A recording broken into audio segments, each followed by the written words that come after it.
Hi friends, welcome to Sriyarsha cooking channel. నేను మీ సరిత. ఇవాళ మన రెసిపీ వచ్చి క్రిస్పీ వడ. దీనికి చక్కటి కాంబినేషన్ పల్లీ చట్నీ. మరి ఆలస్యం చేయకుండా ముందుగా వడ ఎలా చేయాలో చూసేద్దాం. అయితే ఈ మినప వడలు ఎప్పుడు చేసినా పైన కరకరలాడుతూ లోపల గుల్లగా అస్సలు ఆయిల్ పట్టకుండా రావాలంటే ఈ వీడియోను ఒకసారి చూసి తప్పకుండా ట్రై చేయండి. మీకు ఎప్పుడు ఎన్నిసార్లు ఎన్ని కేజీల పిండితో చేసినా 100% పర్ఫెక్ట్గా వస్తాయి. మరి ఆలస్యం చేయకుండా మినప వడలను ఎలా చేయాలో చూసేద్దాం పదండి. ఈ వడలు చేయడం కోసం ముందు రోజు రాత్రి 1 కప్పు నిండుగా మంచి క్వాలిటీతో ఉన్న మినపగుళ్ళని తీసుకోవాలి. అదే కప్పుతోటి 1/2 కప్పు వరకు రేషన్ బియ్యాన్ని తీసుకోవాలి. ఇలా 1 కప్పు మినపగుళ్ళకు 1/2 కప్పు రేషన్ బియ్యం చొప్పున తీసుకుంటేనే మనం చేసే వడలు పైన కరకరలాడుతూ లోపల గుల్లగా చాలా చాలా టేస్టీగా వస్తాయి. కాబట్టి ఈ కొలతను అస్సలు మిస్ అవ్వద్దు. 1 కప్పు మినప్పప్పుకు 1/2 కప్పు బియ్యం కూడా మరీ ఎక్కువగా వేయొద్దండి. ఈ కొలత ప్రకారమే వేసుకోండి. తర్వాత 3-4 సార్లు నీళ్ళను మార్చుకుంటూ శుభ్రంగా వాష్ చేసుకోవాలి. మినప్పప్పు పైన చాలా డస్ట్ పాలిష్ ఉంటుంది కాబట్టి ఎక్కువ టైమ్స్ వాటర్ను మార్చుకుంటూ ఇలా శుభ్రంగా కడగాలి. చూడండి, వాటర్ ఇలా పూర్తిగా ట్రాన్స్పరెంట్ అయ్యే వరకు ఒక 4-5 సార్లు నీళ్లు మార్చుకుంటూ కడిగేసి బౌల్ నిండా వాటర్ పోసేసి ఓవర్ నైట్ అంతా నానబెట్టుకుంటే మనం నెక్స్ట్ డే మార్నింగ్కు అమ్మవారికి నైవేద్యంగా కానీ బ్రేక్ఫాస్ట్లోకి కానీ చేసుకోవడానికి వీలుంటుంది. చూడండి, నేనైతే ఓవర్ నైట్ అంతా నానబెట్టేశాను. మరుసటి రోజు కల్లా ఇలా చక్కగా నానిపోయి ఉంటాయి. ఇప్పుడు ఒకసారి వాటర్ను పూర్తిగా వంపేసుకొని ఈ మినపగుళ్ళను నేను గ్రైండర్లో వేస్తున్నానండి. ఒకవేళ మీకు గ్రైండర్ అవైలబుల్లో లేకపోతే మిక్సీ జార్లో కూడా వేసుకోవచ్చు. కానీ మిక్సీలో వేసిన పిండికి గ్రైండర్లో వేసిన పిండికి చాలా తేడా ఉంటుంది. గ్రైండర్ ఉంటే మాత్రం గ్రైండర్నే ప్రిఫర్ చేయండి.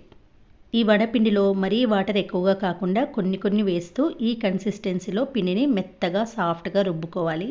చూడండి, గ్రైండర్లో వేసిన పిండి అయితే ఇలా ఫ్లఫీగా వస్తుంది. వడలు కూడా పర్ఫెక్ట్గా వస్తాయి. తర్వాత వడలు చాలా క్రంచీగా అస్సలు ఆయిల్ పట్టకుండా రావడం కోసం ఒక బౌల్లోకి 1/2 కప్పు వరకు ఇడ్లీ రవ్వను వేసుకొని ఒకసారి నీళ్లు వేసి శుభ్రంగా కడిగి తర్వాత కొన్ని వాటర్ను పోసి ఒక 10 నిమిషాల పాటు నానబెట్టుకోవాలి. 1 కప్పు మినపగుళ్ళకు 1/2 కప్పు మాత్రమే ఇడ్లీ రవ్వను తీసుకోవాలి.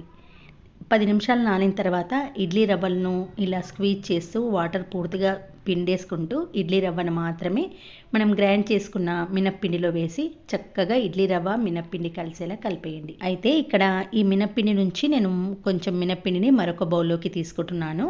ఆ మినప్పిండితో బూరెలు చేస్తాను, అది నెక్స్ట్ వీడియోలో చూపిస్తాను. ఈ మిగతా మినప్పిండిలో మాత్రము రుచికి సరిపడా సాల్ట్ వేసి ఓసారి కలిపేయండి. నేను ఇందులో సోడా ఏమాత్రం వేయడం లేదండి. గ్రైండర్లో రుబ్బాం కాబట్టి సోడా వేయకుండానే ఫ్లఫీగా చాలా చక్కగా వస్తాయి. మీకు ఇష్టం ఉంటే దీంట్లో 1 టీ స్పూన్ జీలకర్ర వేసుకోండి, ఈజీగా డైజెస్ట్ అవ్వడం కోసం.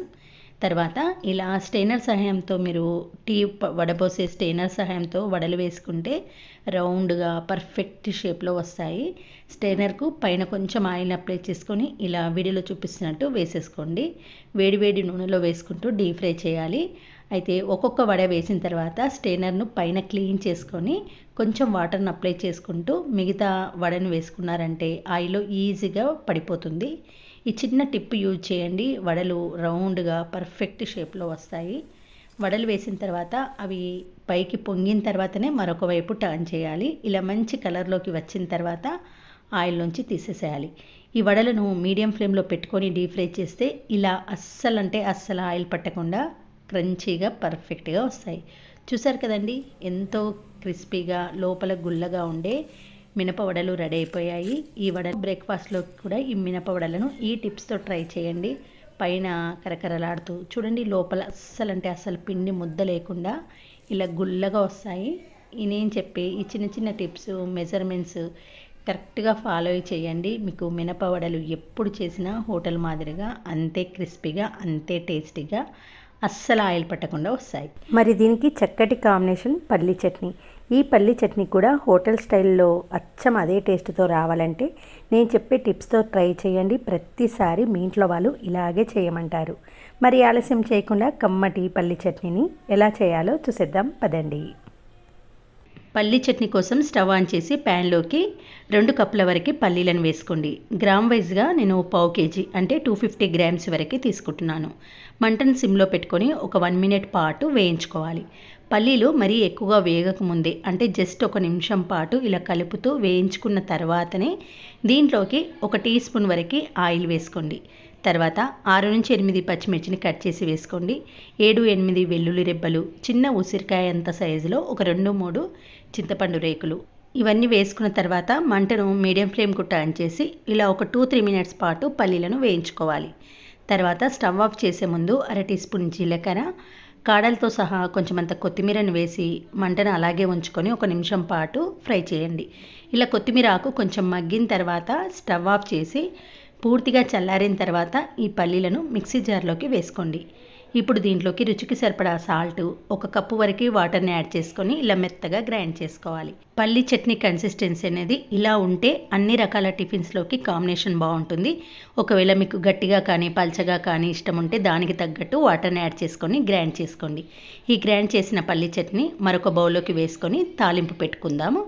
దీనికోసం స్టవ్ ఆన్ చేసి ఒక ప్యాన్లోకి జస్ట్ 1 టీ స్పూన్ ఆయిల్ వేసుకోండి.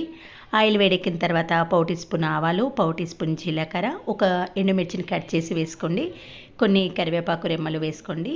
తర్వాత చిటికెడంత పసుపును వేసి తాలింపు వేడెక్కిన తర్వాత స్టవ్ ఆఫ్ చేసి ఈ తాలింపు అనేది వేడివేడిగా ఉన్నప్పుడే పల్లీ చట్నీలో వేసి కలిపేయండి.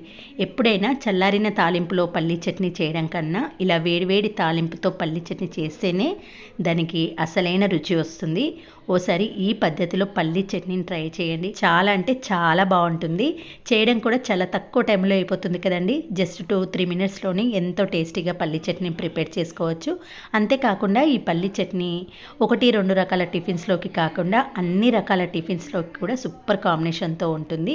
మీరు ఈ చట్నీని ఇలాగే చేశారంటే ఇడ్లీ, దోశ, వడ, మైసూర్ బోండా అన్నిటిని పక్కన పెట్టేసి చట్నీనే నాకుంటూ ఉంటారు. అంత కమ్మగా ఉంటుంది మరి. ఓకే ఫ్రెండ్స్, మరి నేను చూపించిన నా స్టైల్లో పల్లీ చట్నీ మీ అందరికీ నచ్చితే వీడియో చూసిన వెంటనే ఒక లైక్ చేసి మీ ఫ్రెండ్స్తో రిలేటివ్స్తో షేర్ చేయండి.